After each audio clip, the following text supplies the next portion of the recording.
weeks head saying shit like we say. Hi everybody, so glad you're with us. Joe Tessitore alongside Teddy Atlas, and we welcome you to the New York Arena in Midtown Manhattan. Our main event should be a good one tonight. 10 rounds in the heavyweight division. Great atmosphere here tonight. You talk to everybody ringside and they expect this one to be a barn burner. The Undertaker's had this experience so many times, and success has always come on the back end of these ring walks. It's his focus at this moment that delivers it.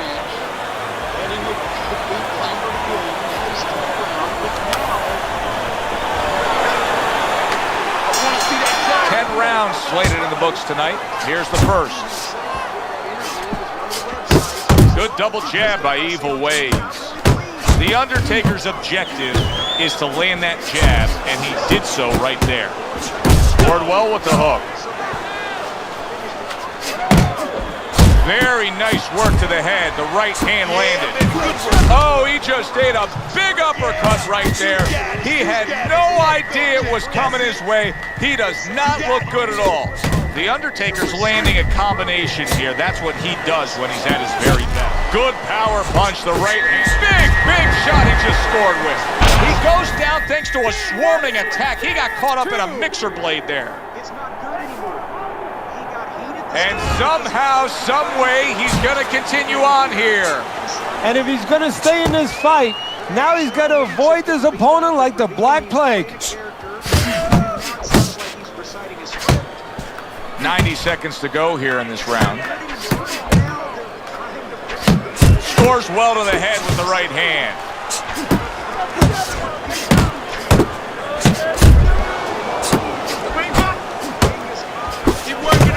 Good combination by Evil Ways.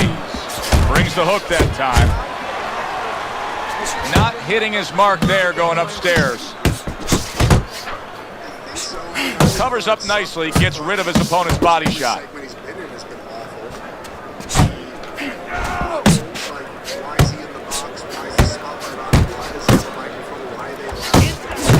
The Undertaker's landed a good, solid combination.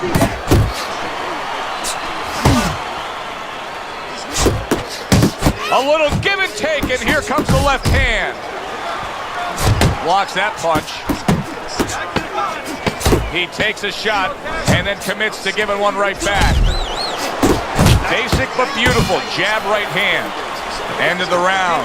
So he scores the knockdown and now heads back to his corner. Teddy, do you ever have to calm a guy down after he scored a knockdown? That's a really great point, because a lot of times that can be the turning point, but not for your guy that scored the knockdown, for the other guy. Because sometimes when you score a knockdown, you start to think it's going to be an easy night, and you forget what you knew when you came in. That it wasn't going to be an easy. Oh, he is stunned. He could go down. The Undertaker's so dangerous with that accuracy, a two-punch combination landing. Get inside. Good job. Teddy, he did a smart thing right there. Just created enough space and then landed the counterpunch. Looked like the will of the wisps, the old great Willie Peck. Made him miss, made him pay.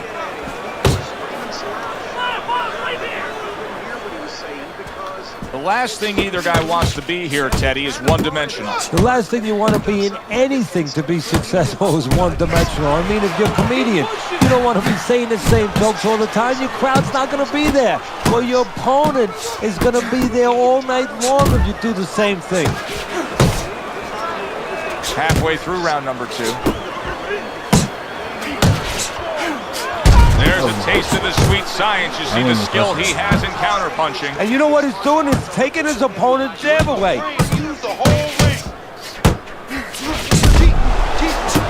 He committed to the jab, and then he brought home the bacon with the uppercut. Well done.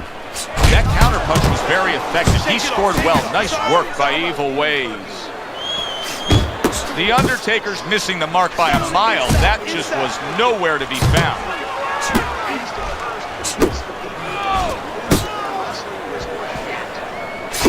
And now a little combination punching, landing both shots. And now he brings the left hand upstairs. I could have won this fight already. The Undertaker's proving to be elusive. able to cover up along the belt line, blocks that I'm one. kind of playing. I'm just taking opportunity. Takes one to give one. He comes back with a right hand. And that's the end of round 2. The Undertaker's putting on a display of accuracy, and the punch numbers tell that story.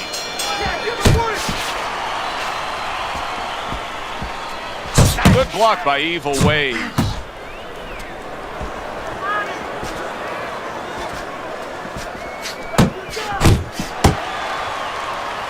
Good way to protect the midsection. Little head hunting with the left.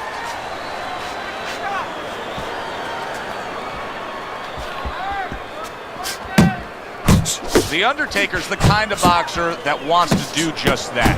Find the target, get the combination working, land both punches. Solid left. Flush right hand to the head. So right from the start in this fight, he's committed to the body shots. Well, that's the time to go there right at the beginning because body work pays off for you later in the fight. No sense in wasting time. Get right to it. Right hand followed by a very well-placed left hook to the body. The Undertaker's showing that he's got some defense of his own. He got away from that punch. Man, that's it, baby. Good job. Good job. Good return fire that time. The old-timers love that right there. The right hand and the left hook to the head. Able to block and counter back. The Undertaker's right in the way of that hook to the head. Oh, that had to hurt. Right hand downstairs. Trying to go downstairs, but off target. Hell game, bro. Keep moving. Keep moving. Good exchange. He fires back. What the fuck is this? Comes right back at him with a left hand. The Undertaker's showing you a little defensive skill there. Able to move away from it. Evil Ways is clamped down by a left hand. Great hook to the head that time. And that's the end of round 3. Beautiful. I want another round exactly like that. This is your fight, all right? Teddy, we look at your scorecard here at the beginning of round 4. He's up 3-0, but it may be a moot point. He's put his man down on the canvas in complete control of this fight. Yeah, he's hurt him several times. He's shown power, and his opponent has shown no ability to change things. The Undertaker's jab continues to carry the day. He's wanted it, he's gotten it. Evil Ways is stunned and he is hurt. The Undertaker's hitting the mark right now. How precise was he there with that 3-punch combo? And just like that, he's able to turn things around. Remember, he was stunned. Now he's in control. Hey, remember, when you have that eraser, that power, you can certainly get rid of a lot of mistakes.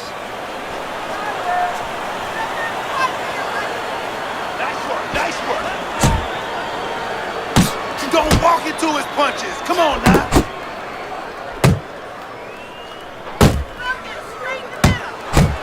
Work the body. Work that body.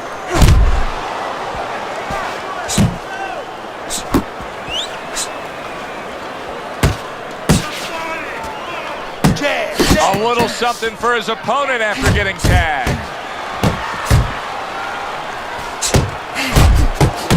Nice job doubling up the jab by Evil Ways. Evil Ways has been stunned. He's punching away even though he's been stunned. Look at that. And for the second time tonight, he goes down.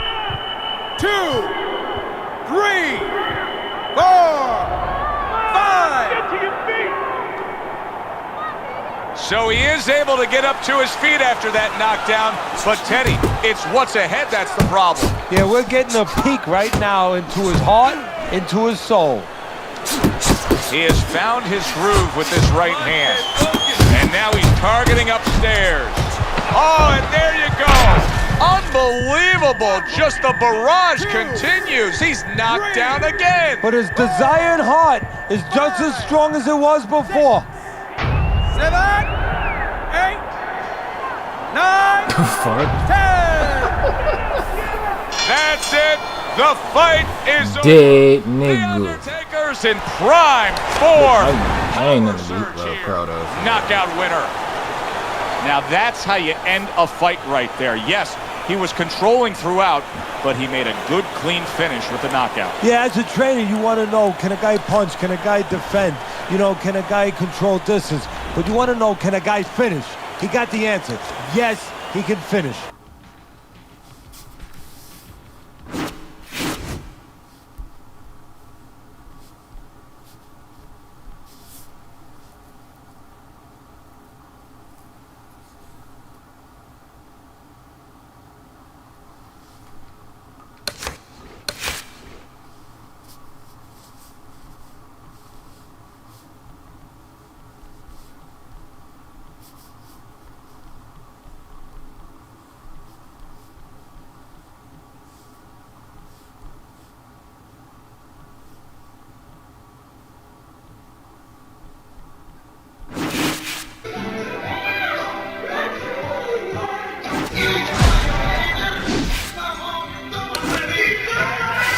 He got that music playing. I can't do that.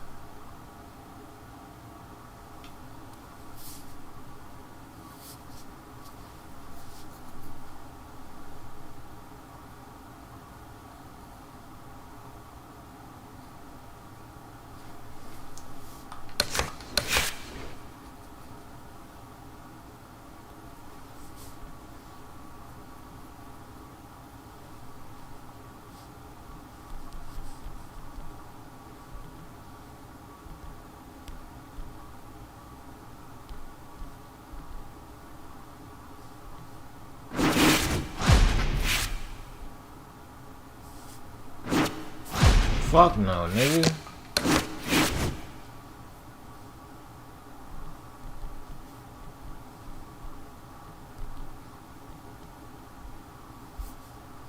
Did it not just send it?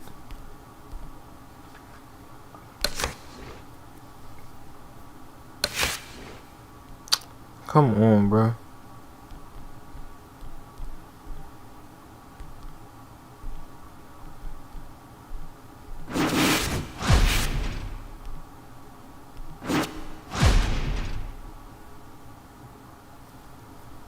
Team Hot Hands, you seem like a spammer. I'm not fucking with you.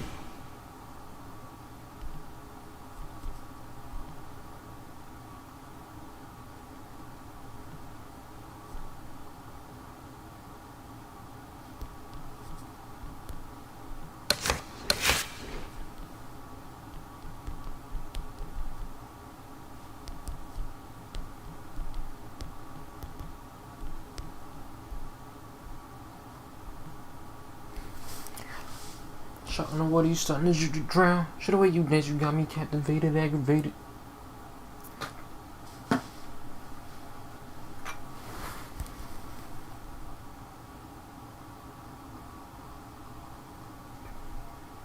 Did you like Malachi Black and Griff Garrison, Brian? After all that, I'm not sure if I remember it. Don't worry, nobody else does either. Malachi Black was against Griff Garrison simply because previously Malachi Black blew the mist in the face of Julia Hart. He blew it at Julia Hart. We've covered that he missed. A little of it, the wind blew some of it to Pillman's face. So he was, while Julia was selling, he was screaming, "Somebody get somebody!" And Griff Garrison's the one that's mad. He wants Malachi Black. And he was so mad, he even asked Brian Pillman last week, "Whose side are you on?" When Pillman was trying to say, "Hey, don't fucking bite this goddamn bite off of this guy because it's more than you can chew." So anyway, Malachi Black does his spooky entrance, and Griff Garrison comes down looking like the water boy from the high school football team trying to back crack in the fuck hood. he left for? He was in way over his head, and he didn't know what he was going to do once he got there. But I don't think Mike Garcia is following him anyway, but what the fuck did he leave? This nigga left Their immediately. sister Julia Hart, that he Like, ran what the fuck? immediately into the ring, jumped up on the turnbuckles, turned his back on Malachi Black, and urged the fans to cheer for him. So right there, you know he's pissed. Nobody sits down and goes over this with these guys. That would have been the first thing you would have said to a baby face. I don't know what the issue is. There's been shit happen to your sister Julia. Don't go out smiley face and glorify for the crowd. have your game face on and be looking at this guy like you want to fucking fight him out in a parking lot. I stared a hole through a motherfucker one time in a courtroom to the point where he had his attorney tell my attorney that I needed to quit looking at him because it unnerved him so badly. But Griff was happy. Anyway, he was happy until the bell rang and he ran toward Malachi Black and ate Malachi Black's boot. And then he wasn't happy anymore. And then, for whatever reason, Malachi Black stands there and looks at him and then slides out of the ring and stands there looking at Brian Pillman. And then we found out what the reason was. Oh, this is Flash He stood there KO. in the right place for Griff Garrison to recover and hit the ropes and come and hit a dive on him. But Griff almost went completely over Malachi Black's head and almost killed them both. So, boom, I knocked the guy out with a kick. Instead of trying to pin him, I'm going to slide out and stand right in the perfect place for him to hit me with a dive when I don't do anything to his partner and don't pay any attention to what my opponents do. And then, after that, you know, it was about as bland and awkward a match between a top guy and an underneath guy as I've ever seen. It wasn't smooth, it wasn't exciting, and it wasn't good. And Malachi Black won with a single leg crab where, God damn it, I'm trying to figure out how to explain this.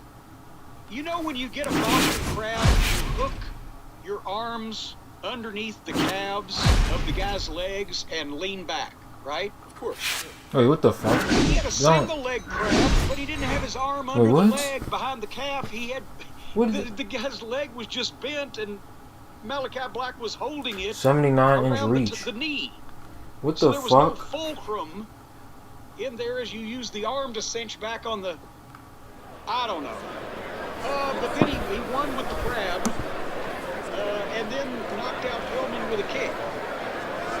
This is just getting drearier and drearier.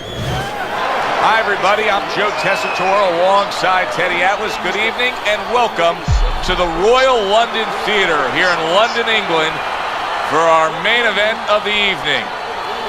10 rounds of lightweight action. And the anticipation for this bout has grown as the week has gone. Opening 3 minutes of this 10-round fight. Think about the great historic moments in the sport, and many times you think about the one single big punch that finished a great fight. He's the kind of fighter that can do that here tonight. Yeah, and more importantly than that, yeah, he has the power, but there's been other guys. Ernie Shavers had great power. He never won the heavyweight title. You have to have a trick to get it to the target when it's most needed, like Rocky Marciano against Ezra Charles. You know, Marciano had very little time left. His nose was split, and the ref was going to stop the fight. He had to land that punch, and he had a little trick. Started one hand, threw the other.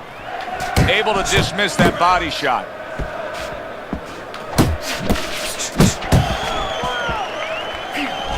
Well, it's very easy to see here. You have one fighter who has a distinct advantage in terms of the reach. What do you have to do when you're fighting a guy who you know can bring that long arm out and get there before you can? Joe, there's two ways to deal with a taller fighter. One is the traditional way. Just tuck up, get a good defense, and make sure you start working your way in. Slip the punch, take that height advantage away. Bring your legs. The other is to step out, believe it or not. Elicit the taller guy to give up his height. Make him come to you.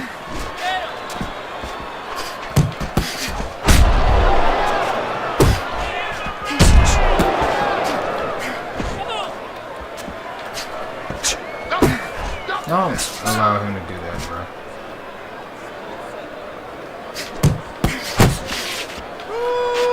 Comes right back with some offense of his own. Right hand over the top, very accurate with it. I don't even understand what the fuck happened. To the head he goes and lands well with the right hand left hook combo. Bad intentions, his blocking ability is doing well for him there. End of round one. Garcia's probably sitting back right now saying, hey, I got everything figured out. Coming off of a sensational round you just saw, he was able to do some serious damage to his opponent. Yeah, you know what really did it was that left hook to the liver, that body shot. You know, that's like going into a restaurant, you get a stain on your jacket, you know, and the stain just doesn't come out. You know, you go to your cleaners, it's still there. Those body shots, they don't come out. They stay with you round after round, and they keep doing damage. They keep paying off for you. He's got the benefit of that body work going for him. Insane if they didn't. Between Adam Page and Danielson, will take place January 5th on the new network when they move over to TBS. That was a fine block by Garcia. It's interesting to see what kind of finish they're going to do. And I got this leads into I'm not knocking Adam Page, and I just said that he last week or whatever it was, week before last, he had the best match that they've ever, the best title match that they've ever presented. Way to block in there. And maybe the best wrestling match. Look at that shit. Like, what the fuck is that? That Adam Page's perception from the fans. Come on, man. What the fuck are you leaving like that for? Reaching the halfway mark of this round. Parries that punch intended for the head. When he walks out for that live interview, is he perceived as a singles champion, or do they still have some work? I think the most hardcore AEW fan will accept it. Straight right, left hook, very nicely done, scoring up top. Dismisses his opponent's headshot. And I'm going to be very honest, despite a few really good ones, I actually think his promos hurt because they don't sound genuine sometimes. Sometimes they sound really... Garcia is showing you that sublime skill right now with that two-punch combo. He feels like he's just acting off the cuff. And when you see them back... 10 seconds remaining in this round. That's it. That's it. And we come to the end of round number 2. Garcia is doing something that I often question, and that's a fighter going out there as that round comes to an end. And once again, just being able to say he didn't put forth enough effort. Why? Because it's a mental game, Joe, and it's about confidence. And right now, he does not have the confidence to go forth and do those things. Even though you and me are looking and we see the opportunities there, he doesn't see them. He doesn't feel them. That was bullshit.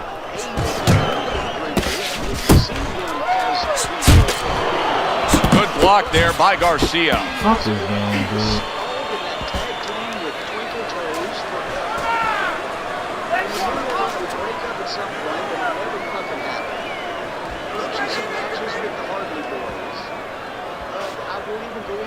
Who plays a game like this,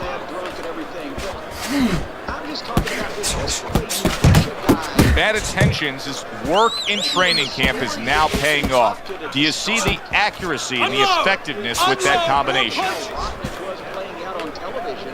What are you doing? I hate that, And coming bro. upon the halfway mark of this 3-minute round. Move out of there. See, he's got his guard up really well that time, and it protects his head. Garcia's combination punching here is showing you what good boxing is all about. What the fuck? 3 punches thrown, 3 punches landed. I don't understand what is taking place. Nice block by Bad Intentions.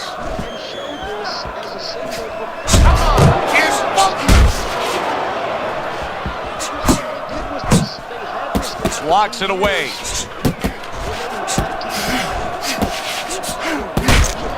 No, Flash is going to think about the next time he throws a punch because he just got hit by a good solid counter.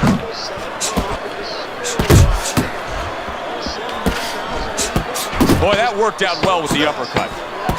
How about a return to sender with the left hand? Yo, he keeps weaving, bro, and I can't control that shit. And we come to the end of the round. Big punch now. No doubt about it. You are losing this fight. You need to throw and lead. Bad Intentions is enjoying a lead on Teddy's scorecard the first time we look at the scores ringside. Did I get knocked down? Although early on here, it's not as if either man is in complete control of this fight. Then he's the world champion, and then he has the... Teddy, what would you recommend based on what we're seeing here today? Well, 2 aspirin and then go. Oh no, actually, I would say a little counterpunching would be just what the doctor ordered. That's a better prescription for him. Very accurate. It's like he stood there and that happened. It's like he stood there and allowed that to happen. Garcia's stunned by that shot.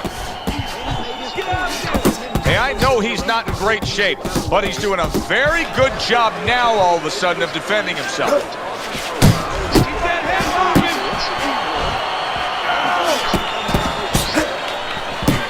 What the fuck? Move, bro. Like, come on. Garcia's hit hard and goes down. 2. He went. They already gave him a 10-8 round, and like I don't understand why. I didn't get knocked down, right? That's exactly what he's made of.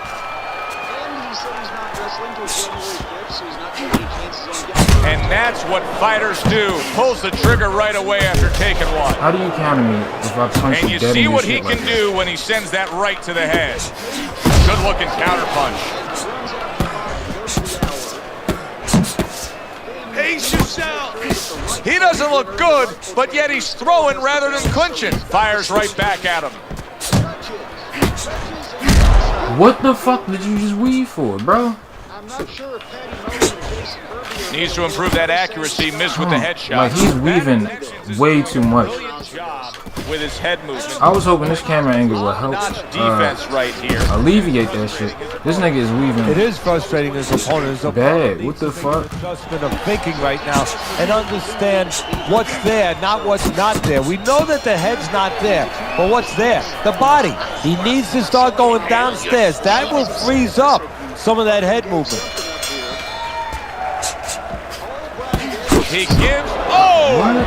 Garcia's down. That What? combination Come floored on, him. bro. 2, 3, 4, 5. Like, what the fuck? Down he goes. Now up he gets.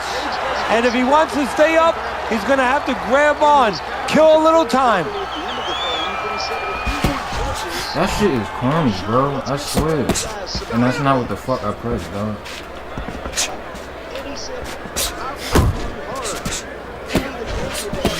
He just missed that shot up top. That is exactly what the Nigga, my hands are back. What? combination punch. My hands are back. Like, what the fuck?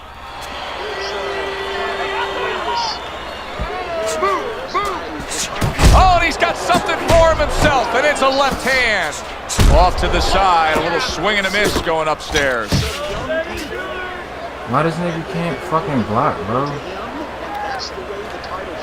Good combination on the 1-2 by Garcia. That's some bullshit.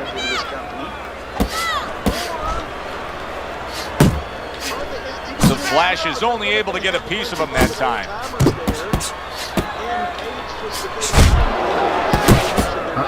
Garcia's knowledge of the game is showing through. 3 ways to defend. One of them is the block. He did it there well. What an excellent 2-punch combo by Garcia. The Flash is giving his opponent headaches here now. He's throwing punches, but he's able to block them away. Bad Intentions is... This game is bullshit. This game He is may hit the bullshit, bro. floor. He returned fire right there, and it worked. After being rocked, now he gets his man. At this point, it's not about the skills and the abilities of these two fighters. It's about the dreams of them, and one of them is being eliminated. And you see he turned This game is defense into bullshit. offense, comes back with the counter punch. And that's exactly what he brings to the game. He makes you miss, he makes you pay, and he Look at makes you him, think bro. twice about throwing a punch later on. The start of the 6th round. Bad Intentions is coming out here at the start of this round, knowing that the first half of this fight clearly has him out way in front on the scorecards. Yeah, you know, sometimes guys don't do good when they're way out in front because they start letting up a little bit. They start taking things for granted. That is probably the only thing that can be an enemy of him right now. This weaving. All of us can see the success he's having with the uppercut. What the fuck? What should he be looking for? Well, what he needs to do is he has to be aware where it's coming. He knows it comes when he's inside and it's coming up the Bro, that's not even my fault. What the fuck? Drop it a little bit, open it up, and kind of put it underneath his chin a little bit to block that punch.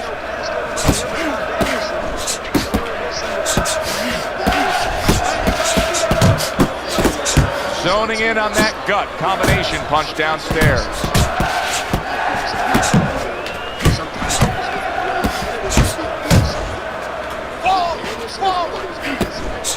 The flash is defense. It's like I'm getting stuck in my movements.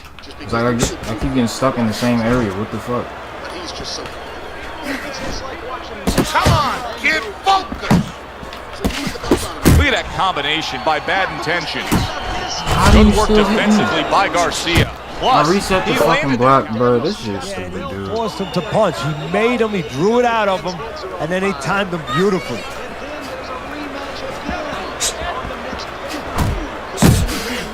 What?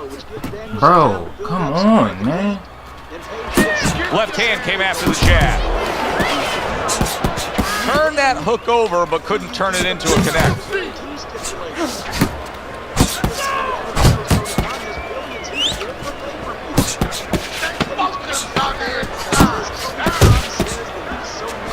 Yo, why does he keep weaving like that? He's weaving uncontrollably. Hardly a doubt as to what this result will be. I know anything can happen, but all that's happened all night long is one guy punishing the other. Well, it looks like Kobe Bryant on a good night when that basket is 20 feet big. I mean, he just can't miss.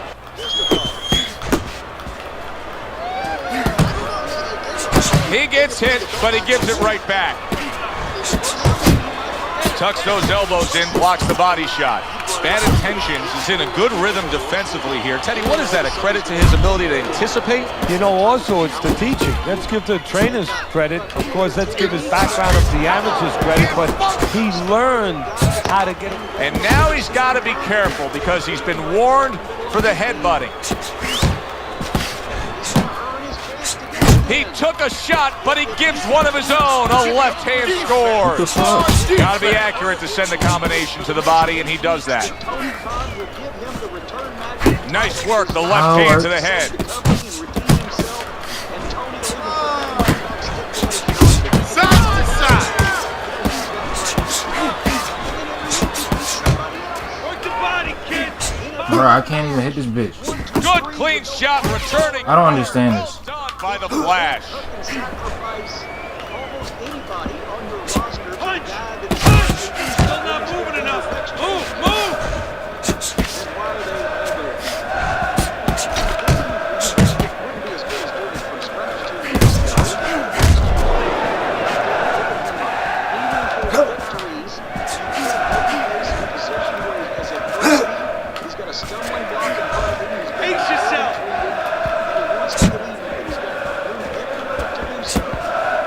That's how you sell tickets. Just like that. Just like that. A well-placed Dude, I wasn't left moving. hand up top. How you punch me from right there The with end an of the uppercut? 7th round, 10 seconds to go. Bro, I'm pressing shit and it's not happening. Like, what the fuck? I don't understand why that's happening. You have to be busy. This guy is beating the shit out of you. You have to throw 3 or 4 punches in a row. You can turn this around. He has such a sharp, piercing attack. Just look at his opponent's face here as we start round number 8, and he's up big on Teddy's scorecard. So you described that right, Joe. Sharp and piercing, you know, his punches are so accurate. You know, it's not that he's thrown a zillion punches, but he's not missing. Everything he throws is landing. Good, solid overhand left. All right, bro. Come on, kid, focus.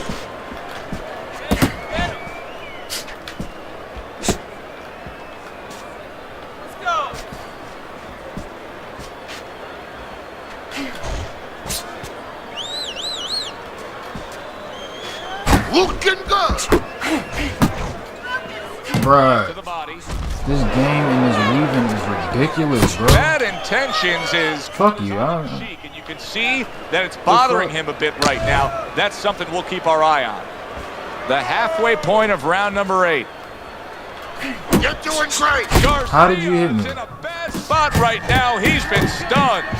He turned things around, and now his opponent has to be asking himself questions. Yeah, he's got to be saying, what do I have to do to get rid of this guy? Sending out the power shot. It was a straight left hand. Sound defense. Good block that time by Garcia. Garcia. Oh, a big shot comes home for him. How is this going to go? That's stupid.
Why would you, like, the fuck?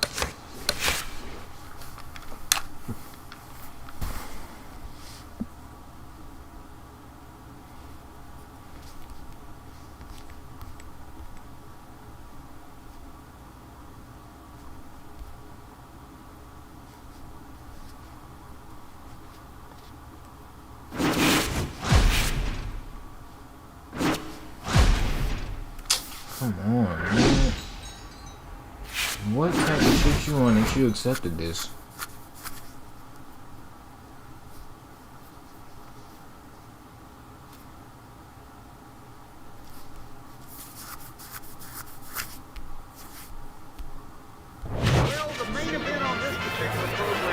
Good evening, everybody. Glad you've made the decision to be with us. Alongside Teddy Atlas, I'm Joe Tessitore, and we're glad to be bringing you action and welcoming you to the Mexico City Plaza here in Mexico City for tonight's main event.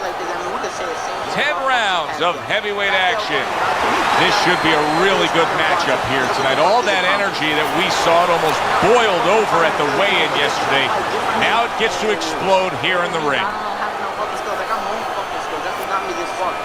It's like fucking Prince not seeing how many. You're gonna say fucking you don't got no damn skill. Every fighter got skill. This fucking generation. Okay, guys, we went over the rules in the dressing room. Let's touch gloves. Russian like Lomachenko or a European fighter. When you get a fight like this that everybody's been talking about, it's always so interesting to see these opening moments here. Yo, this fucking game get on my nerves, goddammit. Comes right back at him with a left hand. He got hit, but he sends it right back. Retarded doing that shit. They look stupid as shit doing that shit. And now he's targeting up wrong there. with this game, bro? Accurate hook. He has his target. He lands the straight right. Double jab right to the face. A good block. It's like fucking Prince not seeing how many. You're gonna say fucking you don't got no damn skills. Every fighter got skills. This fucking generation. Accurate shot. Straight right hand comes in. Typical Mexican. A Russian like Lomachenko. And you see what he can do when he sends that right to the head. What the fuck are you doing? I didn't press His that. opponent's offense. Bro, it's like, this shit, the fucking, even got worse now, bro. He's landing more than one. Both were able to score. Able to block that away. It was targeted for his head. That's it. People look fucking retarded doing that shit. They look stupid as shit doing that shit. Gets rid of that. It was intended for his head. The Undertaker's jab can do so much there. He used it well that time. Sending more than one at him. Boom, left hand comes home. There it is. Down he goes. He went down. 1, 2. Every fighter got skilled. Just because fucking... So now the question becomes, after that knockdown, and he has gotten up, how does he survive? So one of the ways he survives is if he's been taught. Have good habits, have good fundamentals been put there. You're going to find out right now, he needs them right now. Oh, you see him with the left of the head there? Round comes to an end. We saw the knockdown there in that round. A little bit of a momentum gain. Yeah, obviously it gives you confidence, but you know what? It can also be a momentum killer, believe it or not. Joe, I've had guys where the worst thing that happened to them in a fight was when they scored the knockdown because they thought it was just going to keep happening. And they thought about only the punch they landed, not how they set it up. So they got away from the game plan. Well, he really digs in when he decides to throw that uppercut. Good job. The Warriors putting forth that hard work he did in training camp there, landing a crisp combination. Teddy, what's the one thing that shows you a fighter like this is recovered? That a guy who was just knocked down in the last round now comes out. What is this game doing, bro? Well, the first thing I look at is, does he behave the way that he normally behaves? You know, is he a guy that all of a sudden starts running at his opponent, and that's not his kind of style? That tells me he's still hurt. That tells me he's still a little drunk. A little head hunting with the right. Halfway through this round. Commits to the overhand right, and it serves him well. Right to the body.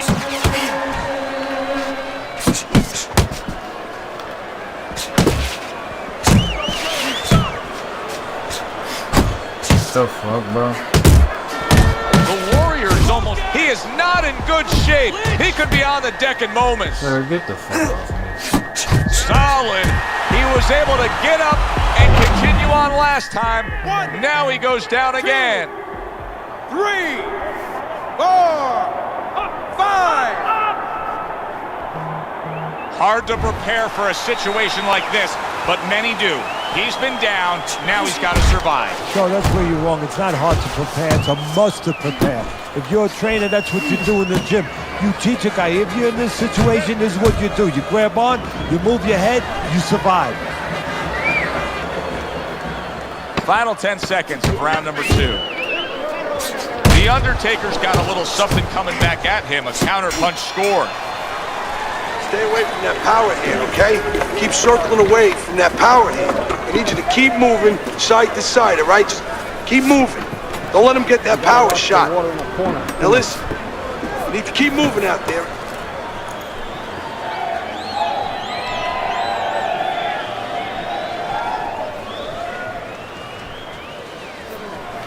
Jab your way, okay? Whatever you do, throw that jab. You need to jab.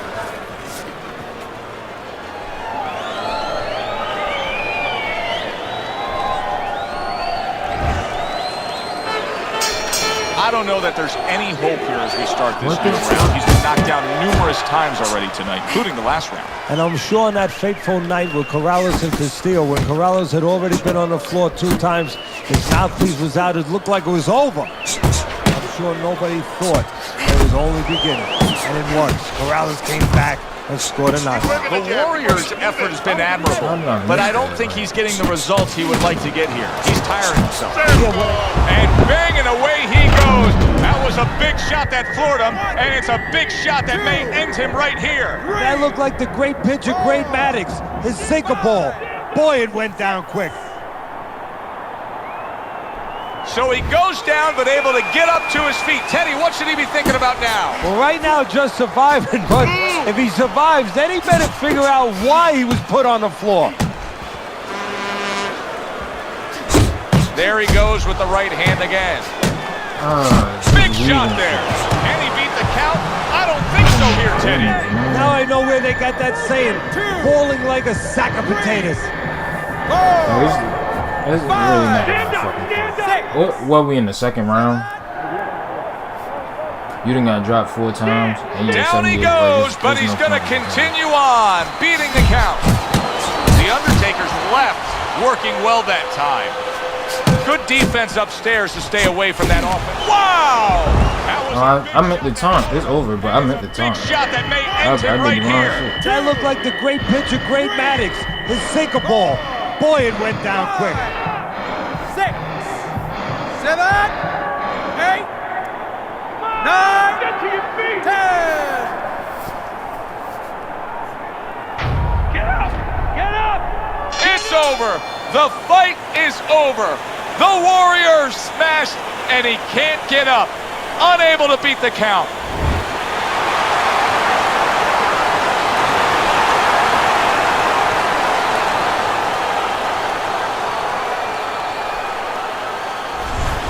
Wow. The theater of the unexpected. Who would have ever expected that?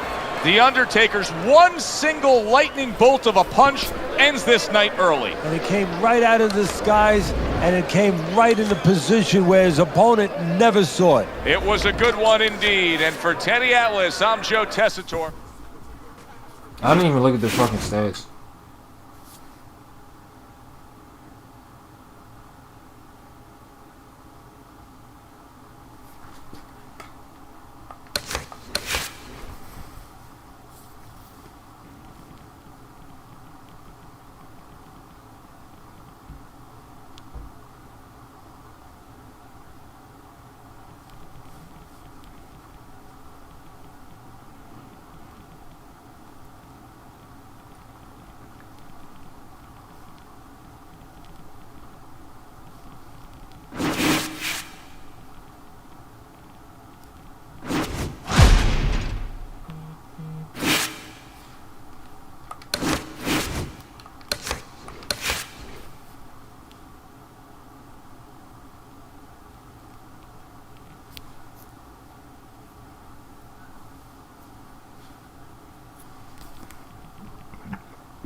He look familiar. I think he's a spammer.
Did they not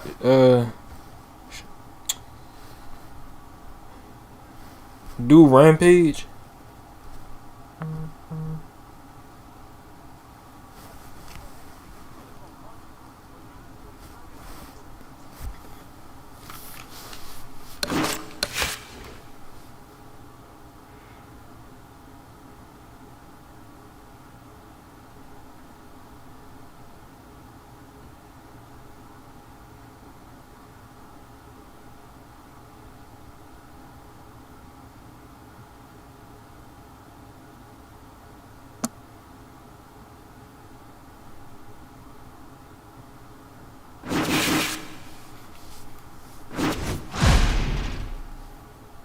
I feel like I play this now. I don't want to. I'm good.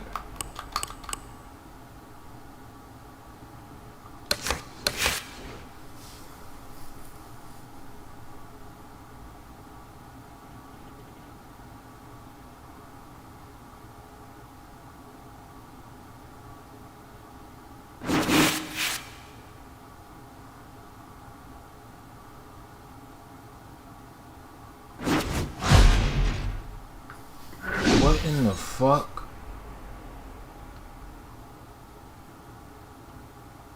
No.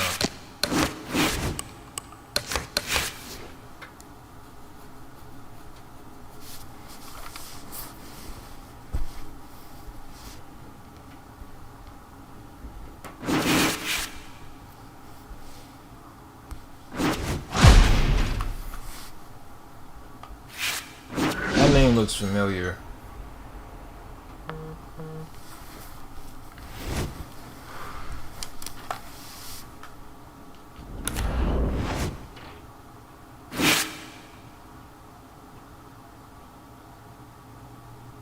What the fuck, nigga?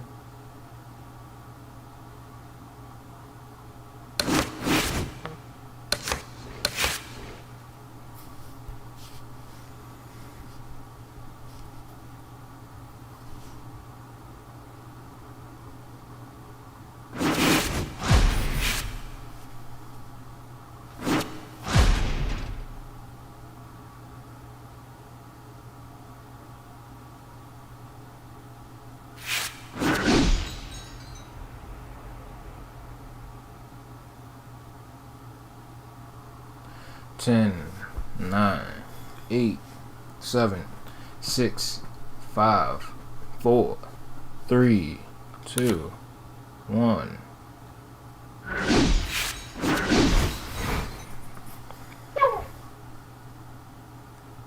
Somebody on a mic?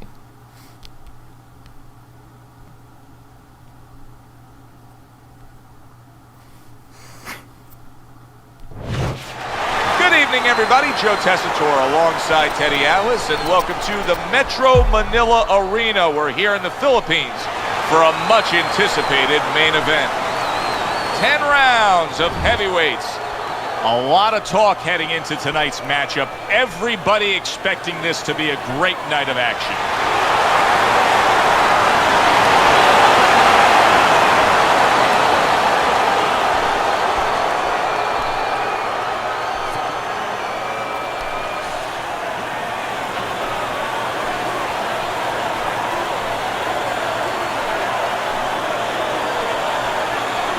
We went over the rules in the dressing room. Let's have a good, clean fight.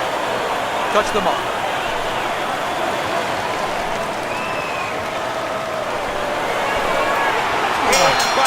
Scheduled to go the full 10 if we get that far. Round 1 underway.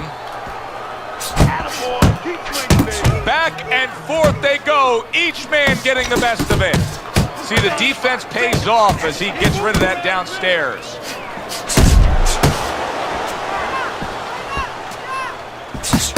I like that step back right there. Just enough to be out of danger, but still close enough to then land the counter punch. Well, that's what happens when you have that kind of experience. You're calm enough to know that range. Know where the beginning of the punch and the end of the punch is. He's targeting downstairs time and time again. Why is this nigga weaving, bro? His opponent wanted the body. He wouldn't give it to him. Targeting the left hand to the body. Commits to the straight right. one for you now, he says. Right back with the left hand. Blocks a shot and pulls the trigger. Winky's doing well here with that two-punch combination. He digs in with an uppercut after blocking that shot away. The Undertaker's just punching air that time. His opponent was able to get out of the way. Solid uppercut.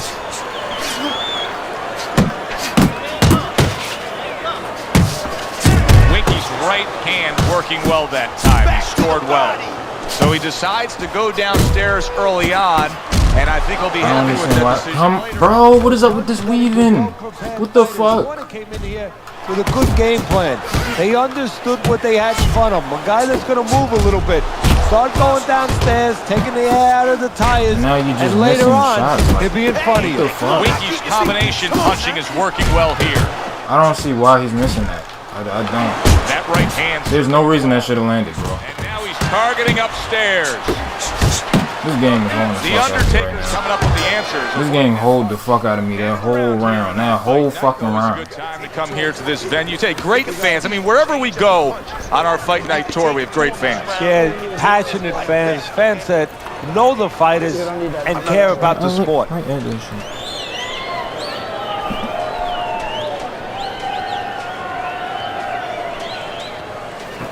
All right, breathe for me. Deep breath. Breathe through your mouth. Good, good. Okay.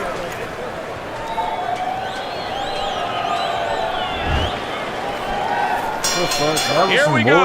Round two. That whole round was some bullshit. Good body shot. The right hand came home. What the fuck is this game doing? The fuck?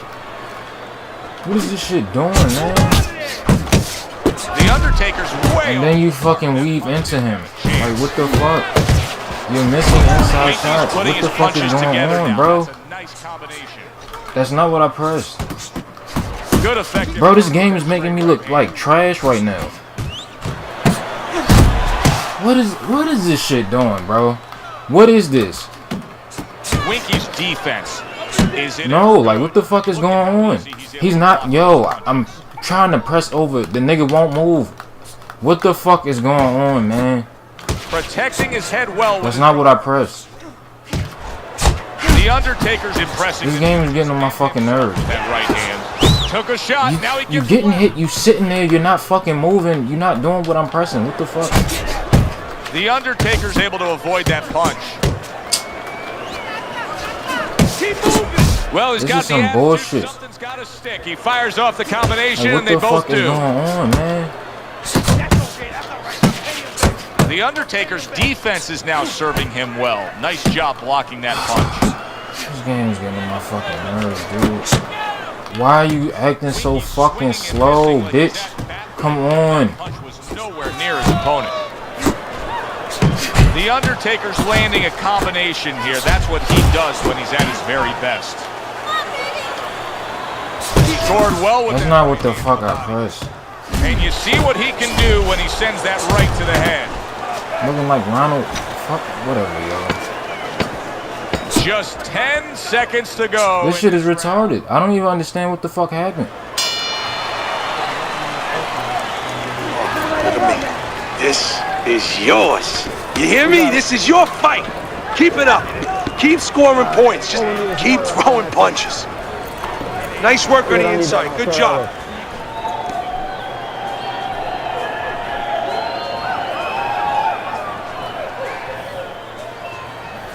Let's go. Let's go. What are you waiting for?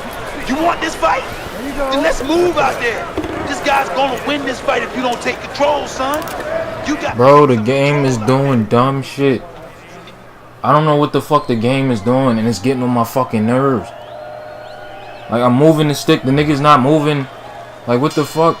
And round number 3 is underway. And then they gave him this weird ass speed advantage because he's at 89 overall.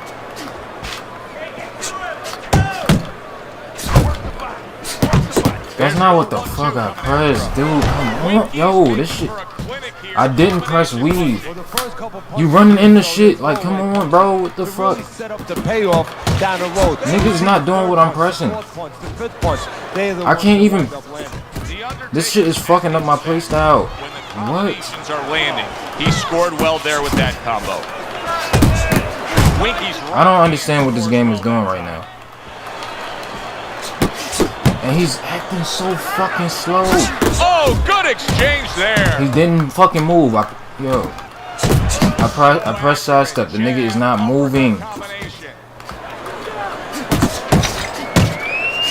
Halfway through this round here. Good accurate work there after blocking that blow. There you go. Why is he punching that fucking slow? This nigga is fighting slow as shit. This shit getting... Left and right. More I didn't fucking press that. That can be damaging. Come on, man. All I can do is complain because this shit is acting stupid. Didn't get it done going to the body. Bitch, come on, bro. Like, what is this? Two-punch combination landing. I don't understand that. I don't understand what's taking place right now.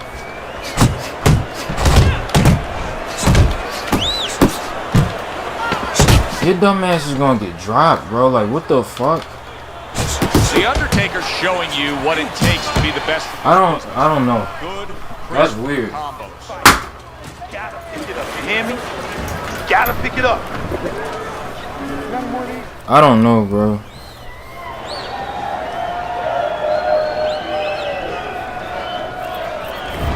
Fourth round is underway. So, fucking microphone keeps falling.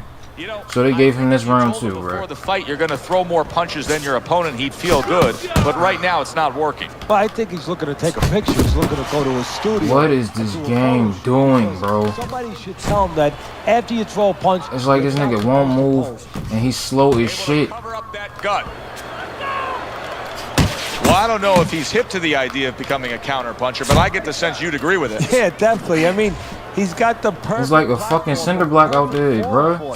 The guy's walking in right now, not moving his head much. He can time him. He can... No way I should have been hit with that. Let's move! He's showing what a skilled fighter he is with this counter punching. The Undertaker's the kind of boxer that wants to do just that. Find the target, get the combination working, land both punches. 90 seconds to go in round number 4. I don't know what the fuck this game is, bro. I really don't. Winky's left, landing well. Come on, bro. I didn't press that. Bullshit. Right hand, then a left hook to the head. Both land flush.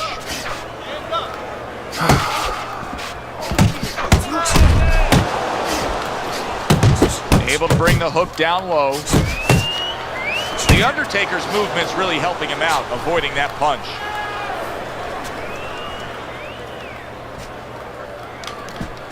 Well, he goes to the gut with a right hand. One more time. Bro, come on, man. Winky's showing. I pressed the whole fucking combo. This bitch did. Now with that two-punch combo. Fourth round now with its last 10 seconds.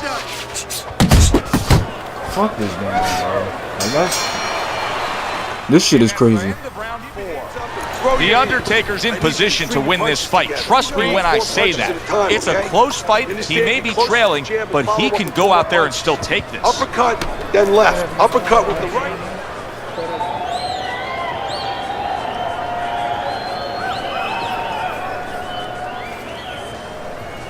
You gotta let your hands go, champ. You hear me? You have to. You have to be busy out there. Nah, this game is bullshit, bro. That's ridiculous. All of that shit that was happening in the first 3 rounds was fucking ridiculous. The nigga, and it's still happening. But I have to throw one fucking punch at a time and move and do my best to fucking move because this nigga is not moving. You're not there. What the fuck are you doing? I wouldn't want to be a judge. This is one of those fights that could go either way. Able to show you his blocking ability. Let's go out there now. Come on now. Let me see. Downstairs with a right hand. Come on, bro. I'm pressing shit. Do what the fuck I'm pressing. Pussy, what the fuck? They're landing a crisp combination. What is that? Good That doesn't even fucking make sense. I'm not pressing. I don't like this is annoying because it's like the game is playing itself, and this is not lagging. So it's like, what the fuck is this? Winky's three-punch combination there is going to impress the judges. Gets rid of that body shot. And now he's acting like a fighter. Coming back with the right hand after getting scored upon. Winky's not just loading up. He's landing combination punches like he did right there. Use your feet. Like, this shit is retarded. Solid straight right hand.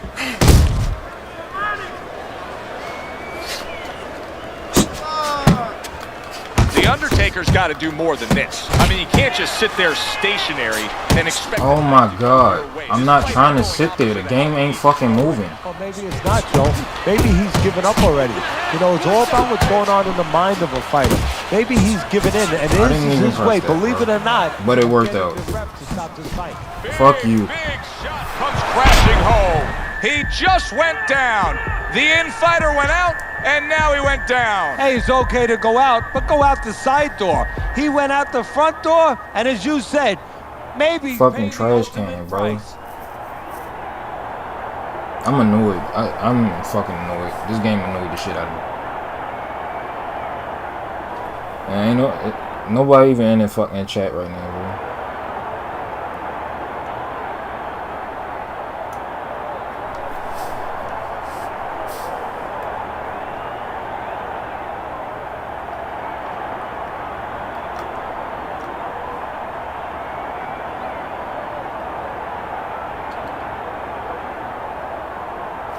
Wow, look at that. What the fuck you threw 150?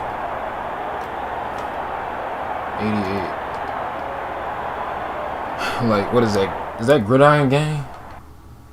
88?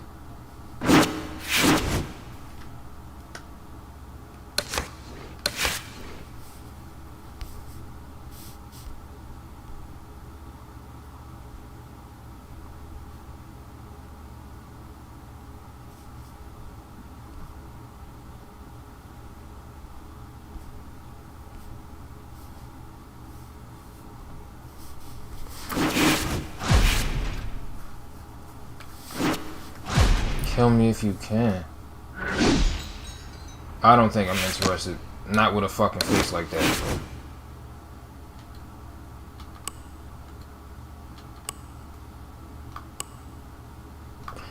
I think he was in fucking Fight Night Finest chat, or somebody referenced him in Fight Night's Finest chat.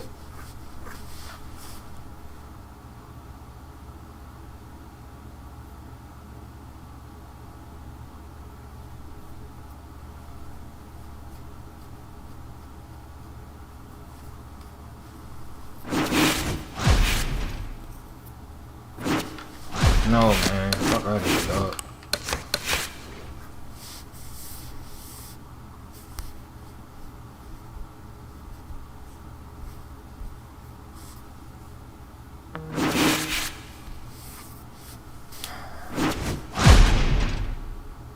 What's up, damn?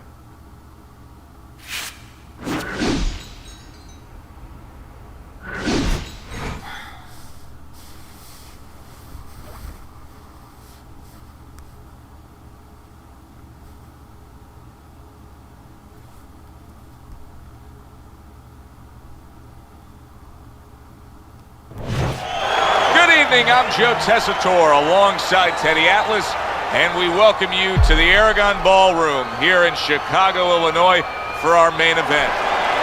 10 rounds in the middleweight division. Boy, and we expect this to be a big night of action. We spoke with both fighters yesterday. First round underway in this scheduled 10-rounder. Comes right back with a shot of his own. Come on, man. Nobody's not playing double shots. There's the combo to the body.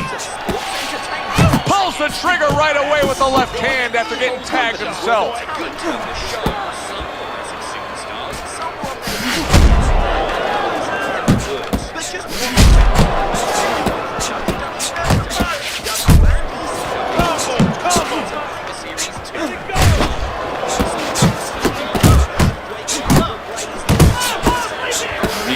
to nab him up top, but was unable to connect.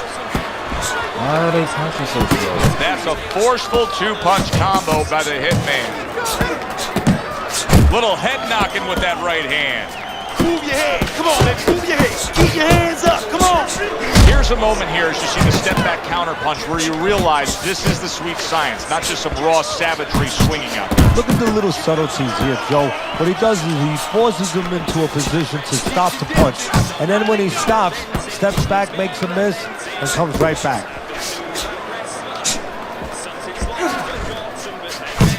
Really good work right there, landing the two punches in sequence by the Hitman. The Hitman's got a way of just getting away from that punch. Oh, he is stunned. He could go down. The Hitman's just looking to get it done on the back end here, Teddy. Yeah, he is. He's just waiting to set a trap. You know, he's trying to get his opponent to walk in where he can make a miss and bang, spring it on him. Targets the hook after blocking that shot. There's that southpaw jab in the left hand.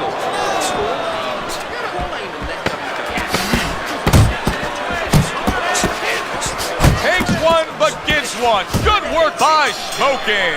The Hitman's got that accuracy, and it paid off in the last round. How you feeling out there? Here you go. It's like a whole new fighter out there. Look at him as we start this round. Remember what happened to him in the last round. Now he's up on his toes. Yeah, well, remember what happened to him in the last round. That's what we say, but he doesn't say that. He's putting that out. He's putting it into the rearview mirror. He's going forward. Bro, this game's not a lot of hope, a lot of vigor, a lot of confidence. There he is zoning in, the old 1-2. If there was a baseball umpire around, he'd call that a strikeout by Smokin'. That's okay. That's okay. Let it go. Let it go. Come on, I didn't press that. Well played, straight right hand. That is boxing 101. A nice, crisp combination by the Hitman. That's a good hook by Smokin'. Really frustrating his opponent now. The Hitman's so defensively sound, it doesn't make for an easy target. No, it doesn't, and it makes for a very frustrating night for his opponent. I see his opponent now, if you notice, he's getting a little tentative. He's afraid to let the punches go because when he misses, he's worried he's going to leave an opening. Good shot to the head with that right hand. Counters with a crushing blow to the head. The Hitman's doing well here with that two-punch combination. Big shot. A sweet, fast hook floors him. 1, damn it! 2, 3. He gets up after that punch, put him down on the canvas. Now he needs to get on that bicycle and stay away from this guy. The Hitman's proving to be elusive. He gets off with a combination up top.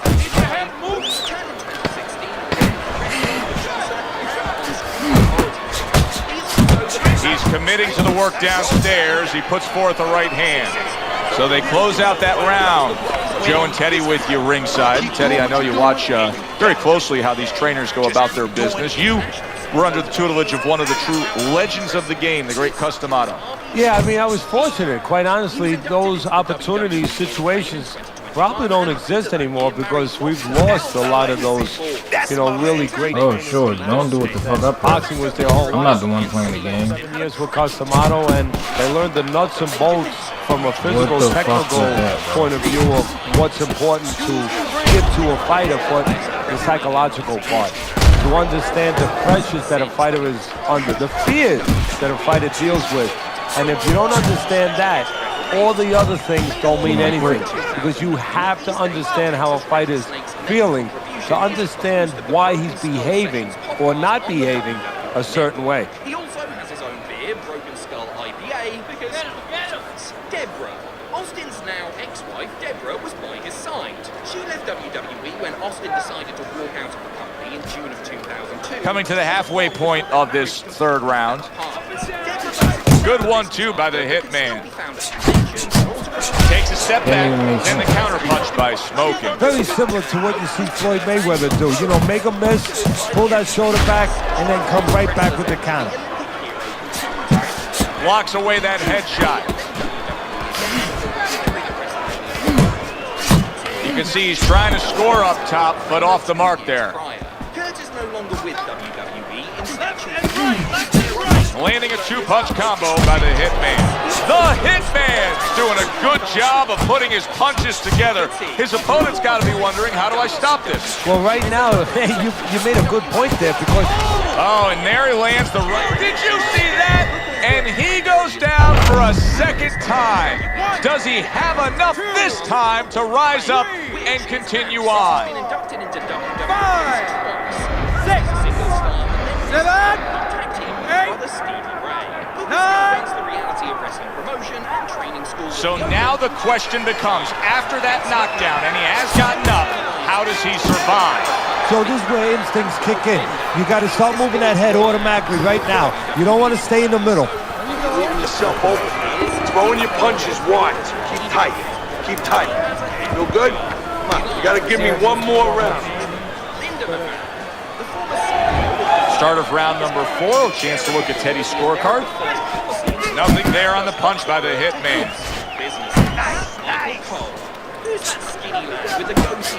What a great job. He gave one right back in return. Nice work by Smokin.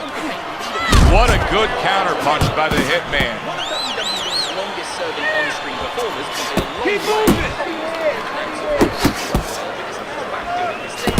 How about that? Another right hand. Right to the belt line. A fierce right hand by Smokin. Gets rid of that effort. Solid.